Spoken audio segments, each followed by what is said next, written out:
Hello hi friends నమస్తే. నేను మీ Arun spark KGF9. నేను ఇప్పుడు మీ ముందు పార్ట్ 2 తీసుకొచ్చాను. అది ఎలా ఉందో చూసి లాస్ట్లో కామెంట్లో పెట్టండి. Okay friends, enjoy it.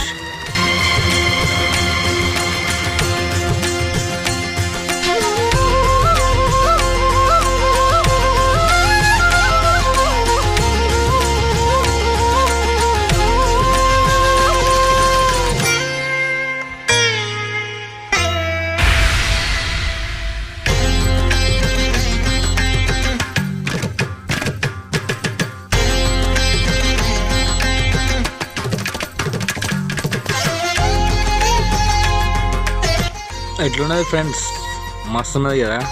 ఇంకా రియలిస్టిక్ ఇక్కడ కూర్చొని చూస్తే మాత్రం మస్తు అనిపిస్తుంది. నాకు మంచిగా అనిపించని ఇలా పెట్టిన YouTube.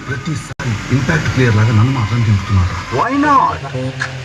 I'm not a normal citizen. In fact మీరు 10,000 జీతానికి 12,000 ట్యాక్స్ కడుతున్నారు. అది నేను అదేంటి ఇప్పటికి అర్థమైతే నాకు. ఇక నువ్వు ఎవరిని పెట్టినా ఏం భయపెట్టినా నేనైతే చేయనిది. ఈ మూమెంట్లో మంచిగా ఒక కూల్ డ్రింక్ బిర్యానీ పెట్టుకొని లోపల తినుకుంటూ మంచిగా బిర్యానీ తినుకుంటూ బయట తాగుకుంటూ ఈ ఎంజాయ్ చేసుకుంటే ఇల్లే మర్చిపోతాం మనం. డ్రైవర్లు అందరూ చూడండి, ఓకేనా. ఇలా నేను చేసింది ఇదే, ఒక వట్ట ముక్క వైట్ క్లాత్, పాలిస్టర్ క్లాత్. అందుకనే ఇలా వస్తుంది, ఇంత క్లారిటీ వస్తుంది చూడండి ఫ్రెండ్స్.